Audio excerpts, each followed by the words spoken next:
Bismillahirrahmanirrahim. Assalamu alaikum. The topic of today's lecture is client side and server side. Difference between these two entities, or you can say these two topics.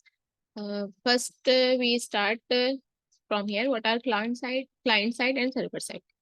Client side and server side are web development terms. ये दोनों terms क्या है? Web development terms है। जब भी हम कोई web develop करने जाते हैं तो उस टाइम हमें देखना होता है कि हम क्लाइंट साइड काम कर रहे हैं या सर्वर साइड काम कर रहे हैं। अब ये दोनों टर्म्स क्यों यूज होती हैं और इन दोनों का डिफरेंस क्या है, we will cover this in this lecture. It describes where application code runs, जहाँ पे एप्लीकेशन कोड रन होते हैं दोनों साइड्स पे। Web developers will also refer to this distinction as the front end versus the back end. आप इसको ऐसे भी कह सकते हैं कि फ्रंट एंड या बैक एंड। सर्वर साइड क्या है? वो आपका बैक एंड है कि आपका काम सर्वर पे जा रहा है, सर्वर से डाटा उठा के लेकर आ रहे हैं, आप जो भी ब्राउजिंग कर रहे हैं वो सर्वर से आपको मिल रही है, इसका आंसर। और क्लाइंट साइड क्या है? जहाँ पे क्लाइंट काम कर रहा है या क्यूरीज डाल रहा है। Although client side, server side, and front end, back end are not quite the same. These both are not same, but these are similar to each other. और you can say कि ये दोनों एक दूसरे से मिलते जुलते हैं, इनकी जो डिफरेंशिएट है वो तकरीबन सेम है। In a serverless architecture, the vendor hosts and assigns resources to all server side processes, and the processes scale up as application usage increases। जैसे जैसे प्रोसेस चलते रहेंगे आपके एप्लीकेशन का यूज जो है वो इंक्रीज हो जाएगा। चलिए अब हम आते हैं सबसे पहले क्लाइंट सर्वर मॉडल की तरफ। Much of the internet is based on the client server model. In this model user devices communicate via network with centrally located servers. इसके अंदर क्या होता है? एक सर्वर सेंट्रली लोकेटेड है और उससे डिफरेंट डिवाइसेस कनेक्ट है through internet to get the data they need. जो भी उनको डाटा चाहिए होगा वो पहले सर्वर के ऊपर रिक्वेस्ट भेजेंगे, सर्वर से डाटा उन डिवाइसेस के पास आ जाएगा instead of communicating with each other. इसके अंदर ये नहीं है फॉर एग्जाम्पल PC1 के ऊपर एक वर्ड की फाइल है और PC2 को वो वर्ड की फाइल चाहिए तो वो PC1 से डायरेक्टली लिंक होने की कोशिश नहीं करेगी, बल्कि PC1 क्या करेगा कि एक रिक्वेस्ट जनरेट करेगा और PC1 को डाटा चाहिए। मैंने इस तरह से कहा था कि PC1 के अंदर एक वर्ड की फाइल मौजूद है और PC2 को वो वर्ड की फाइल चाहिए। तो PC2 क्या करेगा? सर्वर के ऊपर रिक्वेस्ट भेजेगा और उसमें PC1 के IP एड्रेस सेंड करेगा कि मुझे PC1 से ये वाला डाटा चाहिए। सर्वर PC1 को ज्वाइन करेगा, वहां से वो डाटा फेच करेगा, अपने पास लेकर आएगा, देन उस डाटा को कहाँ ट्रांसफर कर देगा? PC2 पे। End user devices such as laptops, smartphone and desktop computers are considered to be clients. ये सब क्या है?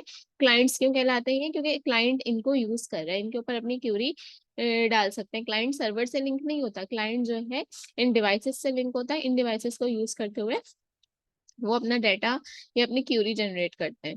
As if they were customers obtaining services from a company, client devices and requests to the server for web pages or applications and the server server responses।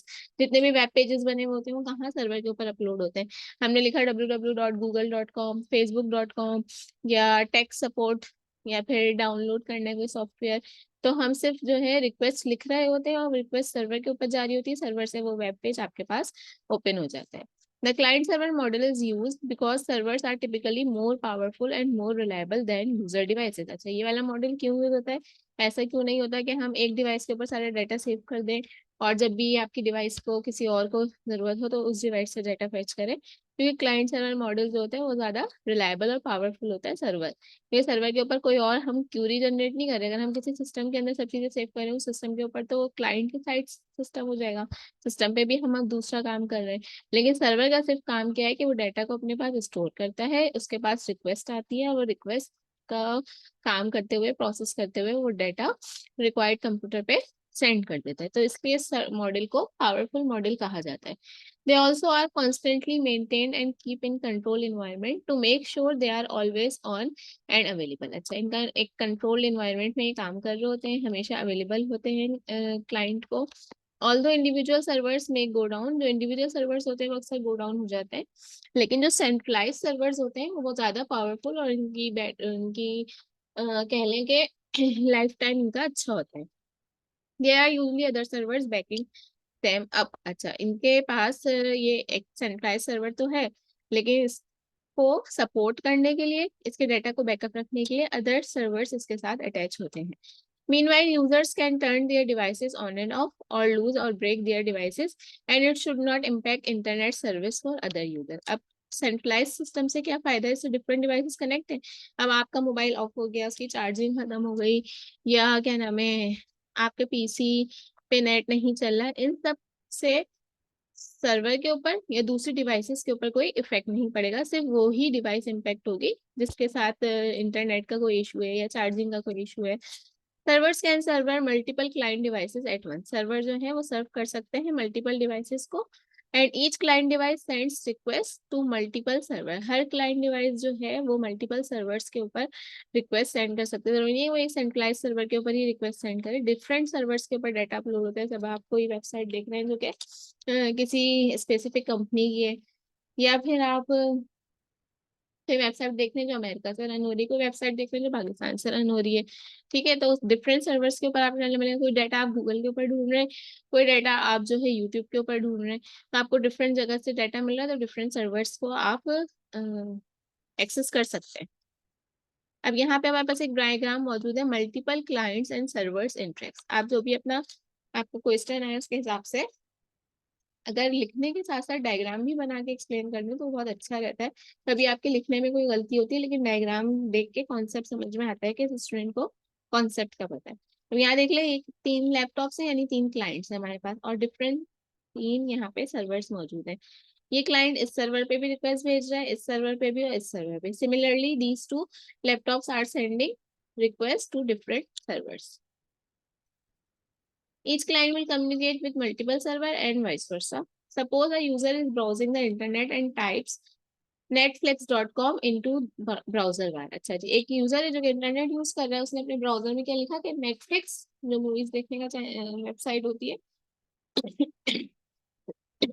Sorry, उसका address इसने यहाँ पे लिख दिया। This request to a DNS server. हमने शुरू में ही जब वेब इंजीनियरिंग पढ़ रहे थे एक डायग्राम पढ़ी थी, इसके अंदर पूरा देखा था प्रोसेस कि किस तरह से रिक्वेस्ट कहाँ जाती है, और फिर किस तरह पहले डीएनएस सर्वर पे जाती है। डीएनएस सर्वर क्या देता है आपको, उस सर्वर का आईपी एड्रेस देता है, फिर रिक्वेस्ट उस वाले आईपी एड्रेस के ऊपर जाती है, और देन आपको रिक्वेस्ट में रिजल्ट वापस मिल जाता है। तो यहाँ पे भी यही बता रहे हैं कि रिजल्ट ने क्या किया, डीएनएस सर्वर को लिंक किया, डीएनएस सर्वर से आपको आईपी एड्रेस मिली इस वेबसाइट की। Then DNS server respond to this request by serving the IP address to the browser। तो DNS सर्वर ने क्या किया, इस IP एड्रेस को ब्राउजर के ऊपर रन कर दिया। Next the users browser makes the request to Netflix server. उसके बाद नेटफ्लिक्स सर्वर के ऊपर रिक्वेस्ट गई for the content that appears on the page, और वो जो उसका कंटेंट था उस वेबसाइट को आपके पेज पे शो होने लगा। Such as the movie thumbnail images, movie के इमेजेस आना शुरू हो गए, नेटफ्लिक्स का लोगो आ गया, सर्च बार आ गई, Netflix server deliver this to the browser, और ये सारी चीजें आपके ब्राउजर के ऊपर ओपन होंगी। The browser loads the page on the client device, और ब्राउजर ने क्या किया, क्लाइंट डिवाइस के ऊपर पेज लोड कर दिया। तो एक एग्जांपल है कि अगर आपसे सिर्फ पूरी बात नहीं पूछे, सिर्फ इस तरह से पूछ लिया जाए कि हाउ इंटरनेट एक्सेस, या उसके अंदर जो शुरू में पहला लेक्चर था उसके अंदर ये क्वेश्चन था कि सर्वर्स के ऊपर रिक्वेस्ट किस तरह से सेंड होती है, हाउ वी कैन सेंड, या how computer can send request on server and serves the data. तो ये एक उसकी एग्जांपल है। दूसरा आपसे ये भी पूछा जा सकता है कि what is the difference between client side and server side, ठीक है, उसका आप डिफरेंस दे सकते हैं। अब यहाँ पे आगे आपको अलग अलग, ऊपर तो हमें क्लाइंट सर्वर मॉडल के बारे में पढ़ा है, क्लाइंट सर्वर मॉडल पूछा जाए तो उसकी डिस्क्रिप्शन यहाँ से आएगी और ये उसकी डायग्राम आ गई। लेकिन अगर आपसे अलग अलग पूछ लिया जाए कि what is the difference between client side and server side, तो आपने डिफरेंस देखिए, जब भी पूछा जाए ना तो हमें काम किस तरह करना होता है, बीच में एक लाइन ड्रॉ करनी है, एक साइड पे एक हेडिंग डालनी है, दूसरी साइड पे दूसरी हेडिंग, और इसको पॉइंट वाइज यहाँ पे मेंशन कर देना है। डिफरेंस ना पूछा जाए आपको, डेफिनेशन की टर्म यूज की जाए, तो डेफिनेशन का मतलब है आपने हेडिंग डाली क्लाइंट साइड, इसके बारे में 2-3 लाइनें लिख दी, फिर दूसरी हेडिंग डाली सर्वर साइड, इसके बारे में 2-3 लाइनें लिख दी। तो क्वेश्चंस को समझा करें कि क्वेश्चन में डिफाइन कहा गया है, एक्सप्लेन कहा गया है, डिस्कस कहा गया है, या फिर डिफरेंशिएट कहा गया है। डिस्कस का मतलब होता है आपने उस चीज की डेफिनेशन लिखने के बाद उसको थोड़ा सा डिटेल में बताना है, ऐसी कोई एग्जांपल दे देनी है, ठीक है। डिस्कस का मतलब भी यही है, एक्सप्लेनेशन का मतलब भी यही है। डिफरेंस का मतलब है आपने बकायदा एक लाइन बीच में खींचनी है, और एक पॉइंट लिखना है, उसी के रिजेम्बलेंस में दूसरा पॉइंट लिखना है। जैसे कि हम लिखते हैं ना कि ये इसकी प्रॉपर्टी है, केमिकल प्रॉपर्टी लिख रहे हैं फिजिक्स केमिकल केमिस्ट्री में, तो एसिड की केमिकल प्रॉपर्टी लिखी, इधर बेस की केमिकल प्रॉपर्टी लिखी। फिजिकल प्रॉपर्टी लिख रहे हैं तो एक तरफ एसिड की फिजिकल प्रॉपर्टी लिखी, दूसरी तरफ बेस की फिजिकल प्रॉपर्टी लिखी। तो जो पॉइंट जिस पॉइंट से मैच हो रहा है डिफरेंस में ऐसे सामने सामने लिखना है। डिफाइन का मतलब कि आपने डेफिनेशन लिखनी है। अब आ जाते हैं हम यहाँ इनको सेपरेटली एक्सप्लेन करने। What does client side mean? In web development, client side refers to everything in a web application that is displayed or takes place on the client. अच्छा जी, वेब डेवलपमेंट में क्या है कि क्लाइंट साइड में आप web application की तरफ रेफर कर रहे हैं। दैट इज डिस्प्लेड और टेक्स्ट, आपके डेस्कटॉप के ऊपर जो कुछ भी आ रहा है वो आप क्लाइंट साइड देख रहे हैं। This includes what the user sees such as text, images, UI और एप्लीकेशन परफॉर्म्स। जो भी आप बटन कोई प्रेस कर सकते हैं, कोई एरो की प्रेस कर सकते हैं, वो सब क्या है क्लाइंट साइड के ऊपर शो हो रहा है।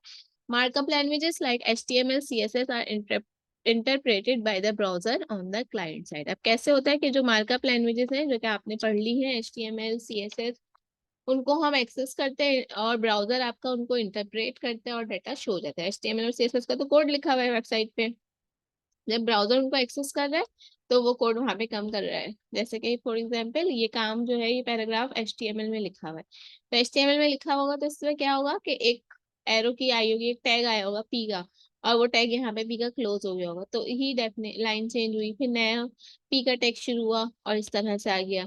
इसके अंदर उन्होंने इमेज इंसर्ट कर दी, इमेज का टैग यहाँ पे यूज किया।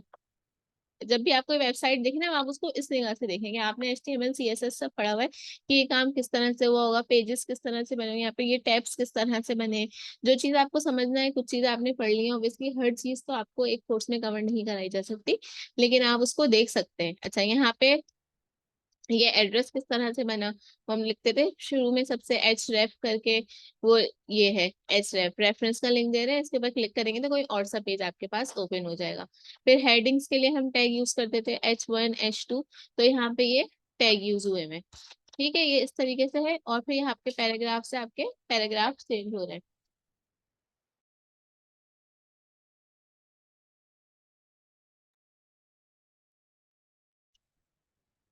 तो आप जब भी कोई वेबसाइट विजिट करें उसको इस तरीके से देखें।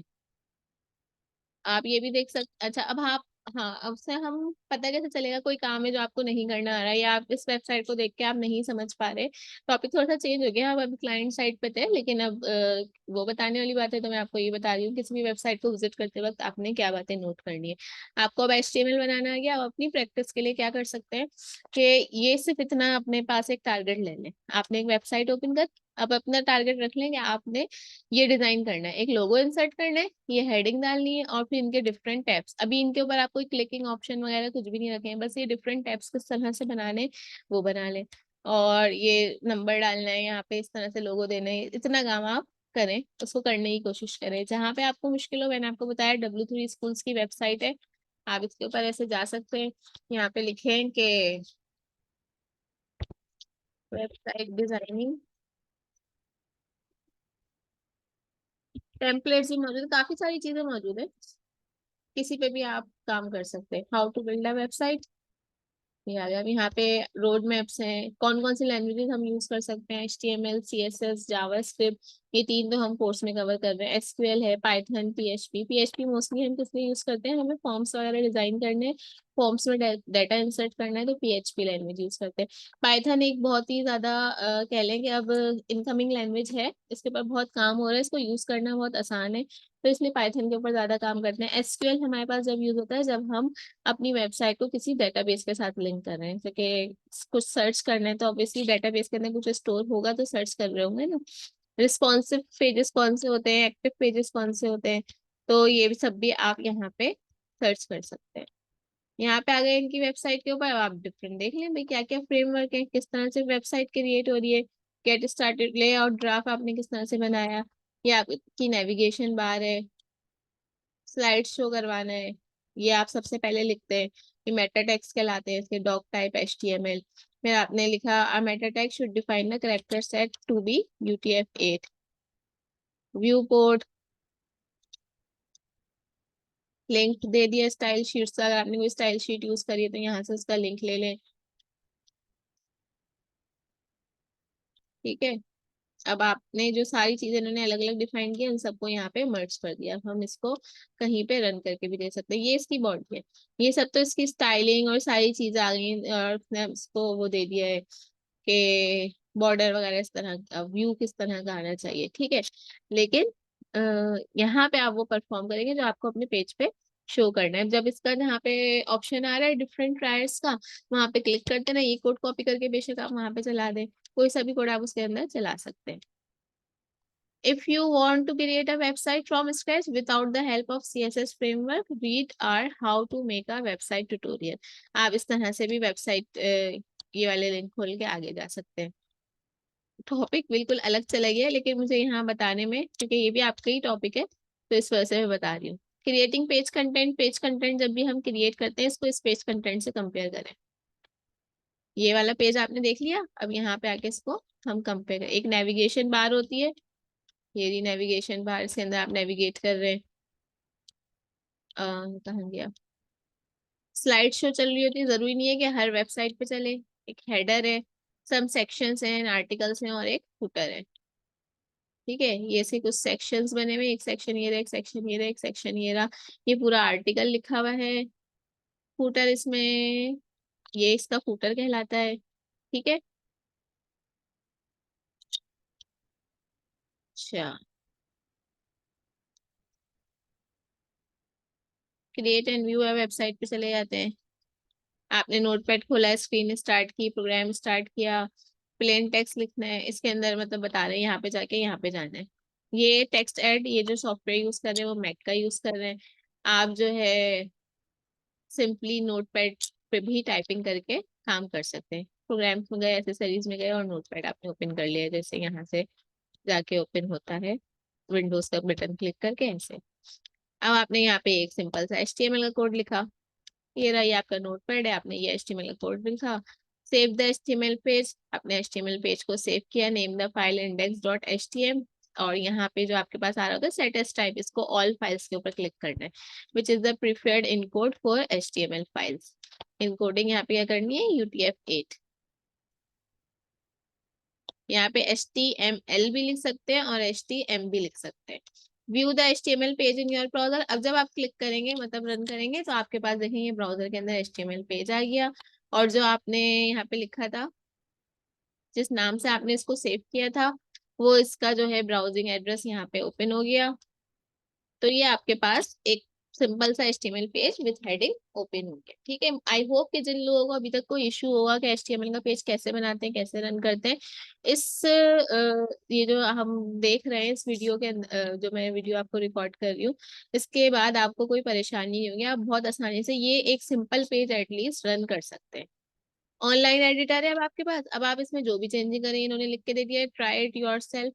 अब जरूरी नहीं है इसमें जो यहाँ कोड लिखा है आप सिर्फ यही रन कर सकते हैं, आप इसके अंदर कोई भी चेंजिंग कर सकते हैं। आपने इसको H2 कर लिया, ये यहाँ पे आपके पास हो गया H2। ठीक है, आप इसको पैराग्राफ भी रख सकते हैं, और इसको आप बोल्ड करना चाह रहे हैं, आपने इसको B कर दिया, और इस टैग को यहाँ पे कोई सा भी टैग आप यहाँ पे यूज कर सकते हैं। आपने टेबल बनाना है, टेबल बनाने की प्रैक्टिस करनी है, तो आप यहाँ पे टेबल इसमें बस ऑनलाइन एडिटर में फायदा ये होता है कि आप जब अपने पास काम कर रहे हैं तो बार बार आपको सेव करना, रन करवाना थोड़ा मतलब कि एक प्रोसेस से गुजरना। इसमें आपने जस्ट चेंजिंग करी, रन किया, और आपके पास यहीं पे चेंजिंग शो हो गई, लेकिन प्रोग्राम को सेव नहीं कर सकते। और जब आप अपने पास काम कर रहे हैं, आप विदाउट इंटरनेट भी यूज कर सकते हैं और सेव भी कर सकते हैं। जो जो टैग्स आपने पढ़े वो सब आप यहाँ अप्लाई कर दें। टेबल बनाना है, टेबल का टैग कर लें, किस तरह से हमने करा था, TD लिखते थे, उसके बाद जो सेल 1 होता था उसके बारे में लिखा, /TD करके इसको क्लोज कर दिया। TR रॉ के लिए यूज होता था। TR देखते हैं, इससे थोड़ा सही तो नहीं बनेगा टेबल, क्योंकि एग्जैक्टली सही कोड मैंने नहीं बनाया है यहाँ पे, लेकिन कुछ ना कुछ जनरेट हो जाएगा। अब इसको रन करके देखते हैं। ये यहाँ पे आ गया सेल 1। ठीक है, अब मुझे सेल 2 बनाना है, मैं यही लाइन को बार बार टाइप करने की जरूरत नहीं है, मैं यही लाइन कॉपी करूंगी, Ctrl+C, इधर गए, Ctrl+V, और देखते जरा क्या आउटपुट आता है। ये इसके बराबर में ही आ गया, क्योंकि रॉ सेम रखी है हमने। रॉ, अच्छा अगर मैं रॉ का टैग हटा दूं तो क्या होता है,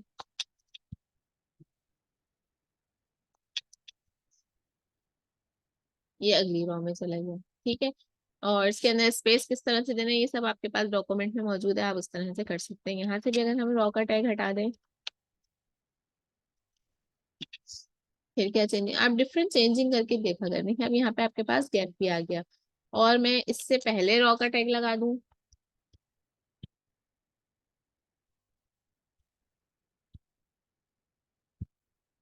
तो इससे कोई फर्क नहीं पड़ा, लेकिन मुझे सेकंड रो में अपना डाटा चाहिए, तो हम करके देखते हैं कि फिर कोई फर्क पड़ता है या नहीं। और हाँ, आप जो है रेफरेंस ले लिएगा जो मैंने HTML का डॉक्यूमेंट क्रिएट किया है, कि उससे क्या दूसरी रो में जाने के लिए हमें करना है। सेल 2 मैंने यहाँ पे लिया /td और /tr। यहाँ पे कोई मिस्टेक आ रही है, देखें जब भी जो है ना ये रेड हो रहा है, ये मिस्टेक को हाईलाइट कर रहा है, वरना यहाँ पे ये रेड नहीं हो रहा है, ये मिस्टेक है। TR मैंने यहाँ कहीं स्टार्ट नहीं किया हुआ, लेकिन TR जो है ऐसे आ रहा है। देखिए ऑनलाइन एडिटर में और नोटपैड प्लस प्लस या मैग या कोई और भी एडिटर यूज करने में फायदा ये है कि आपको हाईलाइट कर देता है, सब चीजें रेड कर देता है जहां से एरर आना शुरू होती है। लेकिन जब आप सिंपल नोटपैड यूज करेंगे जो विंडोज के साथ होता है, तो उसके अंदर आपकी मिस्टेक हाईलाइट नहीं होगी, इसलिए हम एडिटर्स यूज करते हैं अपनी चेंजिंग और अपनी चीजों को हाईलाइट करने में। देखिए मुझे रॉ चेंज करनी थी तो मैंने TR का टैग यूज कर दिया। अब मुझे एक और रॉ चेंज करनी है, तो मैंने अगेन क्या करती हूँ, इस वाली लाइन को कॉपी कर लेते हैं, Ctrl V करा, यहाँ पे लिख दिया सेल 3। देखते हैं हमारे कोड पे क्या इफेक्ट पड़ रहा है। तो ये आपकी रॉ चेन हो, ठीक है। और अगर आपने इसी के आगे काम करना है तो हम क्या करेंगे, रॉ का टैग क्लोज नहीं करेंगे, हम यहाँ पे एक और TD लेंगे। ये चीजें दोबारा पढ़ाने का मकसद ये है कि कभी कभार ऐसा होता है आपको कोई चीज जहन में नहीं बैठी, दोबारा हमने जब पढ़ाया उसमें पढ़ाने का हमारा तरीका कोई थोड़ा चेंज हुआ, जिससे जिस स्टूडेंट को नहीं समझ में आया था और उसको वो समझ में आई है। तो ये देखें रॉ सेम ही रही, लेकिन जो है एक नया कॉलम ऐड हो गया, एक और तीसरा कॉलम ऐड करना है आपने। अगेन TD किस लिए है हमारे पास, याद रख लें, कॉलम्स चेंज करने के लिए, और TR किस लिए है, रॉ चेंज करने के लिए। ये ऐसे बन गया। अच्छा अब मैं यहाँ पे टेबल का टैग क्लोज नहीं करती, मैंने टेबल का टैग स्टार्ट किया और मैं इसको क्लोज करना भूल गई। कोई भी हमारे पास इफेक्ट नहीं पड़ रहा, ये तो पहले का कोड आया हुआ है इसलिए रन हो रहा है, लेकिन अगर आप इस चीज को कहीं और रन करें तो फिर ये रन नहीं होगा। यहाँ पे देखिए ये दोनों चीजें आपके पास रेड होकर हाईलाइट हो गई हैं। तो अब आप ये देखें, मैंने जब स्टार्ट किया था कोड सिंपल ये बना हुआ था, तो जब हम ट्राई इट योर सेल्फ में जाते हैं, आपको कोई भी कोड ट्राई करना है आप उसमें वहां पे लिख के ट्राई कर सकते हैं, जरूरी नहीं है जो 2 लाइनें यहाँ लिखी हुई है सिर्फ वही ट्राई कर सके, आप कोई सा भी ऑप्शन यहाँ पे ट्राई कर सकते हैं।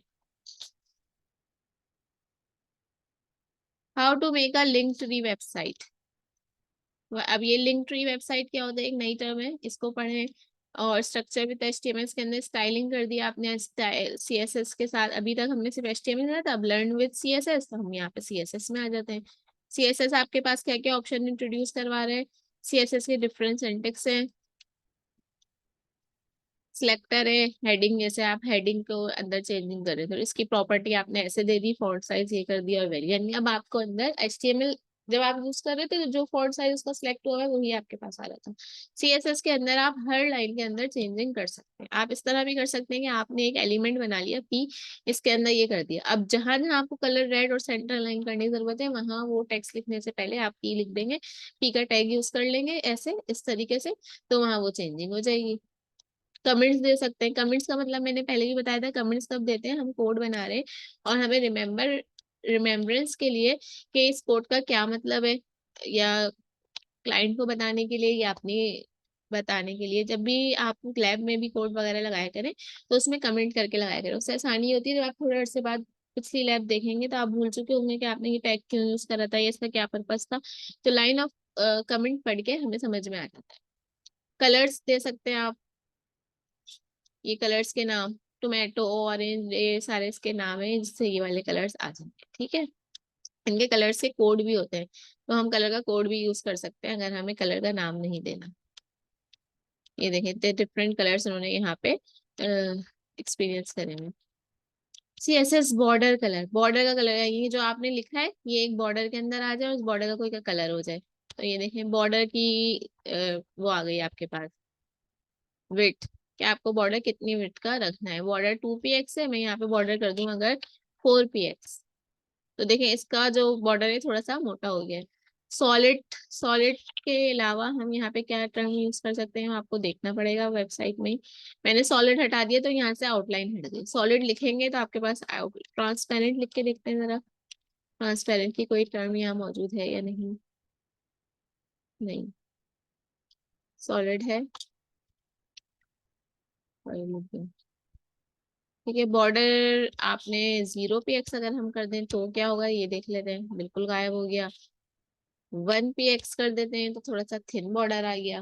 2 px कर देंगे थोड़ा सा थिक आ जाएगा। 4 px कर देंगे और थिक हो जाएगा।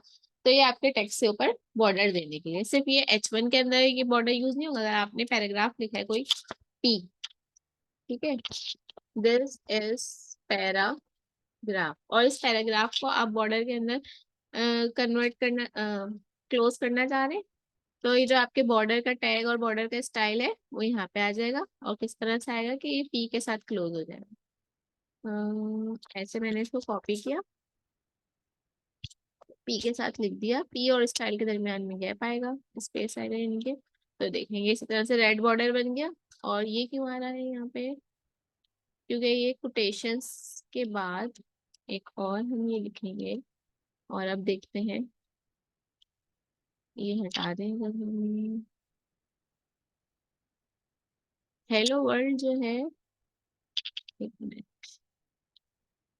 ये हो गया सही। वो मैंने एक एक्स्ट्रा एरो डाल दिया था इसलिए वो हेल्प उसको भी एक टेक्स्ट समझ रहा था। तो ये आपके पास इस तरह से शो हो गया। तो अब हम जाते हैं ये आपको थोड़ा सा डिस्क्रिप्शन मिल गई है CSS और HTML की जो मैं बताना चाह रही थी। वापस हम क्लाइंट और सर्वर वाले टॉपिक पे जाते हैं। बस आपको ट्यूटोरियल यहाँ से मिल जाएगा, आपने जितनी चीजें सीखनी है आप यहाँ से सीख सकते हैं। पैडिंग मतलब आपका जो टेक्स्ट है वो यहाँ से कितना लेफ्ट या राइट पे हो वो आप यहाँ से देख सकते हैं।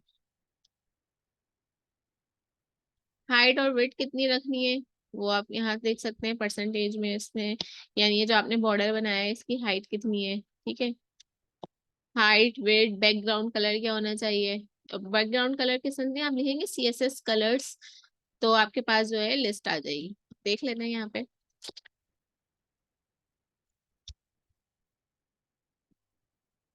CSS colour codes.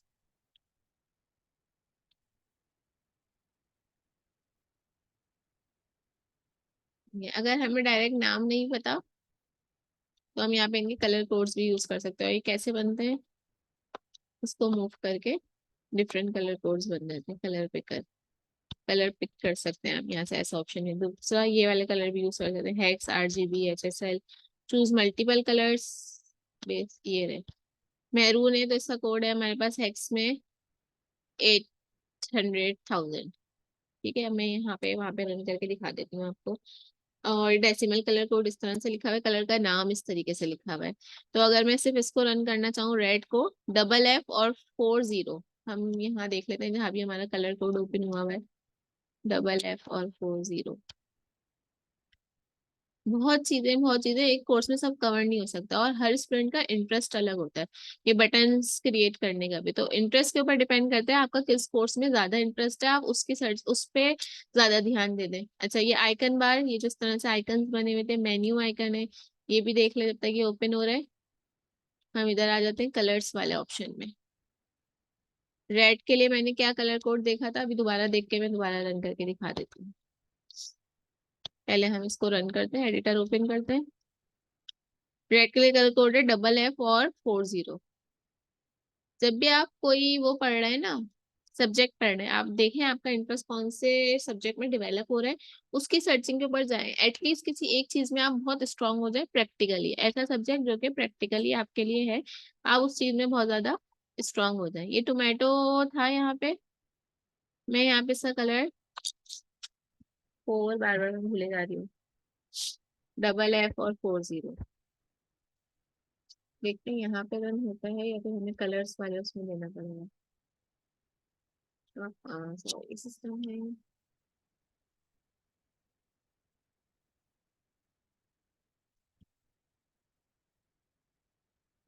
FFF 1 2 3 4 0। यहाँ तो नहीं चल रहा है, कोई कलर वाला कोड देखते हैं, चलिए।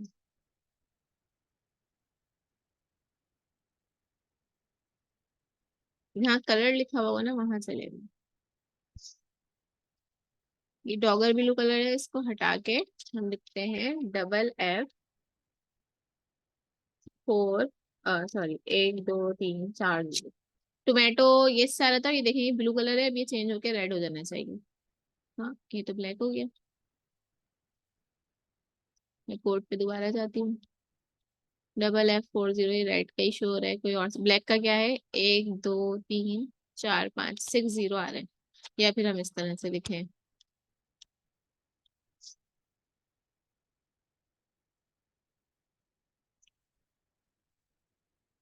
1 2 3 4 5 6। ये तो ब्लैक हो गया, लेकिन ये जो था ये रेड नहीं हुआ। या तो ये कोड लिखने में कोई मिस्टेक है। यहाँ पे देख लेते हैं कोई और सा कोड ट्राई करके। अब हम इसका डेसिमल लिखते हैं, जो 0 0 0 लिखा था, 0 0 0 0 0 0 ये ब्लैक का था तो ये ब्लैक हो गया। और यही हम देख लेते हैं रेड के लिए।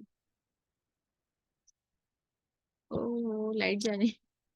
अच्छा चले, मैं कलर कोड बाद में ट्राई करूंगी। मेरे ये जो सेशन है ना ये एंड होने वाला है, तो इसलिए हम क्लाइंट सर्वर वाले टॉपिक को कंप्लीट कर लेते हैं। हमने कहाँ तक इसको स्टडी कर लिया था?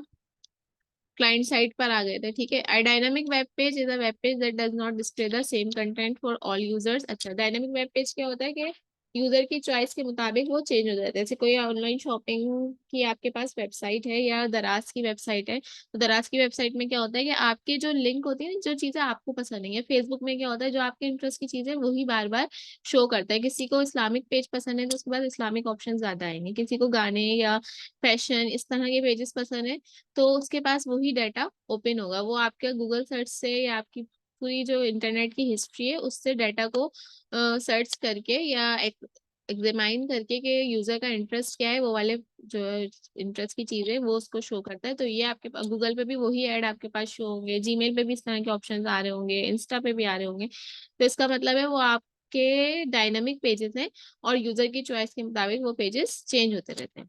नेटफ्लिक्स की एग्जाम्पल हम देख रहे थे, example above HTML CSS JavaScript that dictate how the Netflix main page appears to the user are interpreted by the browser on the client side. The page can also respond to events. ये page events पे भी respond, events का मतलब जो भी आप कहीं click कर रहे हैं वो आपके इवेंट्स कहलाते हैं। If the users mouse H over one of the movie thumbnail image, हमने एच ओवर वाली कमांड भी पढ़ी थी, एच ओवर की कमांड यानी एरो वहां पे गया तो अब वो क्या एक्सेस है, क्या वो उसकी कुछ डिस्क्रिप्शन ओपन करके दे दे, क्या वो नेक्स्ट पेज के ऊपर चले जाए, क्या वो कलर ब्लिंक करे, तो एच ओवर की कमांड में ये सारे काम वहां पे भी हो रहे हैं। तो नेटफ्लिक्स की क्योंकि यहाँ एग्जाम्पल दी गई है इसलिए आप वो वाली वेबसाइट ओपन करके ये सारी चीजें देखें कि वहां पे ऐसे परफॉर्म हो रही है या नहीं। This is an example of a client side process. ये क्या है? आपका क्लाइंट साइड प्रोसेस है, क्लाइंट को एग्जामाइन हो रहा है। Code with in the web page itself respond to the user's mouse and initiates this action without communicate with the server. Server के कम्युनिकेट नहीं करना पड़ रहा, ये सिर्फ क्लाइंट साइड पे काम कर रहा है। तो क्लाइंट साइड कोडिंग है, इसमें हम कुछ सर्च नहीं कर रहे बल्कि सिर्फ चेंजिंग कैसे हो रही है कि सर्वर क्लाइंट साइड पर ही हो रही है। मैं माउस ओवर लेके गई, माउस ओवर के ऊपर यहाँ पे आपके पास ऐसे ये है, यहाँ मैंने क्लिक किया, ये आपके पास एक मेन्यू ओपन हो गया, तो ये कहलाती है client side coding. Server side coding क्या है कि आपने कहीं क्लिक किया और वो आपको नेक्स्ट पेज के ऊपर ले गया, नेक्स्ट पेज पे ले जाने के लिए उसको सर्वर से डाटा को फेच करना पड़ा। What does server side mean? Much like with client side, server side means everything that happens on the server instead of on the client. यहाँ पे जो कुछ भी काम होगा वो सर्वर के ऊपर जाके होगा। In the past, nearly all business logic ran on the server side. This included rendering dynamic web pages, interacting with databases, identity authentication, and push notification. ये सारी चीजें किसके अंदर इंक्लूड है? ये सर्वर साइड के अंदर इंक्लूड है। आपने कोई आईडी और पासवर्ड डाला, आईडी और पासवर्ड मैच होगा, उसके बाद होगा आपके पास वेबसाइट ओपन होगी। आईडी और पासवर्ड मैच कैसे होगा? ऑब्वियसली वो किसी जो है डेटाबेस के अंदर सब चीजें स्टोर है और वहां से वो रन होंगी। The problem with hosting all of these processes on the server side is that each request involving one of them has to travel all the way from the client to the server. मतलब यहाँ पे क्या है, इसका process किस तरह से है कि सर्वर से रिक्वेस्ट पहले ट्रेवल करेगी, सर्वर क्लाइंट से रिक्वेस्ट ट्रेवल करेगी सर्वर की तरफ, और फिर सर्वर की तरफ से आपके पास डेटा मिल जाएगा। This introduces a great deal of latency. Latency मतलब क्या होता है, डिले आना। For this reason contemporary applications run more code on the client side. One use case is rendering dynamic web pages in real time by running a script within the browser that make changes to the content a user sees. Web pages के अंदर, dynamic web pages में क्या होता है कि real time के ऊपर changing हो रही होती है, लेकिन ब्राउजर के अंदर आपका स्क्रिप्ट रन हो रहा है। Front end client side. Back end is also a term for the processes that take place on the server. Server के ऊपर जो प्रोसेसेस टेक प्लेस हो रहे हैं वो क्या कहलाते हैं, बैक एंड प्रोसेसेस। और क्लाइंट साइड पे जो काम हो रहा है वो आपका फ्रंट एंड काम है। What is client-side scripting or server-side? Client-side scripting simply means running scripts such as JavaScript on the client device, usually within a browser. All kind of scripts can run on the client side if they are written in JavaScript. JavaScript के ऊपर जो आप coding कर रहे हैं वो client side पे run होती है। JavaScript is universally supported. Other scripting languages can only be used if the user's browser support them. और भी scripting languages हमारे पास मौजूद हैं, ये आप सर्च करें अपने होमवर्क में लेंगे कि कौन कौन सी scripting languages हमारे पास होती हैं। किसी भी आपको एग्जाम या क्विज में पूछा जा सकता है। सर्वर साइड स्क्रिप्ट जो होता है वो सर्वर के ऊपर रन होता है, क्लाइंट पे रन नहीं होता। Often in order to deliver dynamic content to web pages in response to user action. जैसे जैसे यूजर एक्शन करता है वो डायनामिक कंटेंट आपके पास शो होता रहता है, तो ये सर्वर साइड लैंग्वेज कहलाती है। Server side script don't have to be written in JavaScript since the server may support a variety of languages. ठीक है, ये हमारा टॉपिक था क्लाइंट और सर्वर के डिफरेंस का। How do server, every different questions हैं जो कि आपके जहन में भी आ सकते हैं, जहन में ना भी तो आप नॉलेज के लिए पढ़ सकते हैं। 2-3 क्वेश्चंस आंसर यहाँ पे लिखे हुए हैं। आज के लेक्चर के अंदर देखिए हमने दो चीजें कवर करी, एक तो हम जो मेन टॉपिक पढ़ रहे थे वो, और दूसरा मैंने आपको W3 स्कूल्स का थोड़ा सा ओवरव्यू दे दिया। आपने HTML और CSS देख लिया, और आपने साथ में ये भी देखा कि यहाँ कितनी वैरायटी मौजूद है, हम कितनी सारी चीजें सीख सकते हैं, जो सारी चीजें आपके कोर्स में कवर नहीं होती। लेकिन आपको लगता है कि आपका इस वेबसाइट डिजाइनिंग की तरफ इंटरेस्ट है, या आपको कोई प्रोजेक्ट वेबसाइट डिजाइनिंग का दिया जाता है जो कि लैब में भी दिया जाएगा, और मैं कोई असाइनमेंट इस तरह का दे रही हूँ इसमें वेबसाइट डिजाइनिंग के डिफरेंट ऑप्शंस आपने क्रिएट करने हैं, तो आपको इन सब की हेल्प यहाँ से मिल जाएगी। बॉर्डर किस तरह से क्रिएट होता है, बॉर्डर इमेजेस किस तरह से आएंगे, और बैकग्राउंड्स कैसे देने हैं। आप डिफरेंट बैकग्राउंड के साइज दे सकते हैं, मल्टीपल बैकग्राउंड दे सकते हैं। यहाँ देख लें, बैकग्राउंड की पोजीशन सेट कर सकते हैं। बैकग्राउंड में कोई इमेज देनी है वो किस पोजीशन पे होगा, लेफ्ट पे होगा या राइट पे होगा, ये सब चीजें आप यहाँ पे सेट कर सकते हैं। और मैं आपको मजीद ऑप्शन दिखा दूं, ये ग्रेडियंट बैकग्राउंड कहलाता है, जिसके अंदर ऐसे शेडिंग में कलर्स आ रहे हैं। क्या आपको वर्टिकल में शेडिंग देनी है, आपको हॉरिजॉन्टल में शेडिंग देनी है, कलर्स क्या रखने हैं आपको शेडिंग के, वो कलर्स आपके पास यहाँ पे शो हो रहे हैं। शेडोज दे सकते हैं ये इस तरह से, जैसे हमारे पास वर्ड पे नहीं वर्ड आर्ट का ऑप्शन आ रहा होता है, तो डिफरेंट टेक्स्ट आप इस तरह शेडो से दे सकते हैं, तो आप ये यहाँ पे कर सकते हैं। ठीक है, एच ओवर ओवर मी, तो यहाँ पे आप लेकर आए अपना कर्सर, तो देखिए यहाँ पे एच ओवर की कमांड लगी हुई होगी पीछे, और ये इस तरह से हाईलाइट हो गया, शेडो इफेक्ट्स इसको कहते हैं। टेक्स्ट शेडो जो है ना, अब इसके अंदर आप उन्हें शेडो जो इफेक्ट दे रहे हैं वो कितनी हाइट का देना है। यहाँ पे इन्होंने इतना करा है, अगर मैं